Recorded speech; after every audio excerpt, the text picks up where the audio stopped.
રામ રણુજા ધામના મહંત શ્રી લાભુગીરી બાપુ પધાર્યા છે. તો આપણા આંગણે સંત સમાગમ, સત્સંગ, ભજનનો દોર ચાલી રહ્યો છે. તો લાભુગીરી બાપુને હું વિનંતી કરીશ કે આપ આશીર્વચન રૂપે અમને 2-5 મિનિટ કંઈક ફાળવો તમે.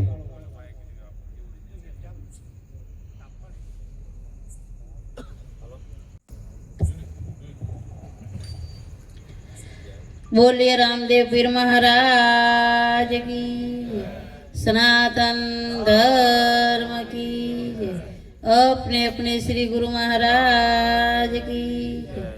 ओम नमः पार्वती पति हर हर महादेव.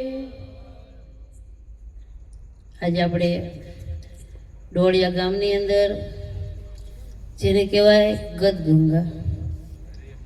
ગદગંગાનો અર્થ છે જ્યારે સામૂહિક ભેગા થઈ અને જે સત્સંગ કરે, ચર્ચા વિચારણા કરે, એકાબીજીના જે પોતાના પ્રશ્ન છે એની આપ લે કરે, એનું નામ છે ગદગંગા.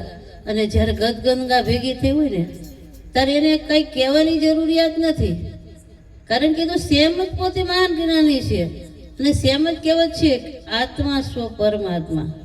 જ્યારે પોતાનો જ આત્મા પરમાત્મા સુધી પહોંચી જાય ને એને કહેવાય છે ગદગંગા.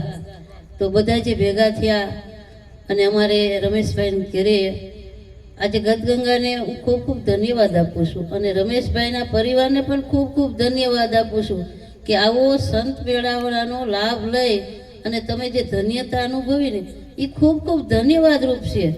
જાણવું એ જરૂરી છે, પણ જાણ્યા પછી જ્યારે અમલમાં મૂકો ને એ ગુરુ મહારાજની કૃપા છે.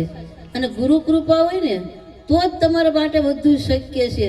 તો તમે બધા જે ગદગંગામાં પધાર્યા, જે ગુરુમુખી છો અને ગુરુ પરંપરાને માનવાવાળા છો, તો બધા ભાઈઓ બહેનો વડીલો અમારા જે સંતો પધાર્યા છે એમને પણ બધાને ખૂબ ખૂબ ધન્યવાદ.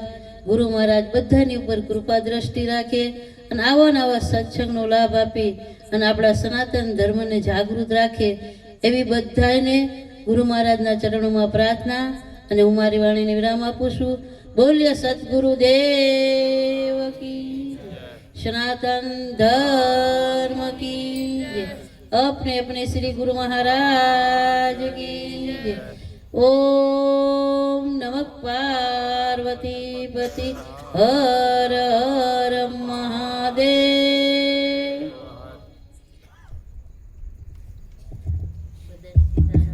ધન્યવાદ છે લાભુગીરી બાપુને આપણને આવી અમૃત વાણી સંભળાવી અને સનાતન ધર્મને ટકાવી રાખવા માટે સંતનો હોત સંસારમાં જલીજાત બ્રહ્માંડ જ્ઞાન કેરી લ્યારીની અંદર ઠારત ઠામો ઠામ આ સંતો આધિ વ્યાધિને ઉપાધિ ત્રિવિધિ તાપની અંદર બધું જગી રહ્યું છે.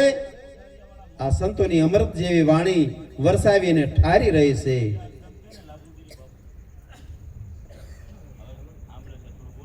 હવે આપણને સુરસિંહરામ મહારાજ 15 મિનિટનો લાભ આપશે.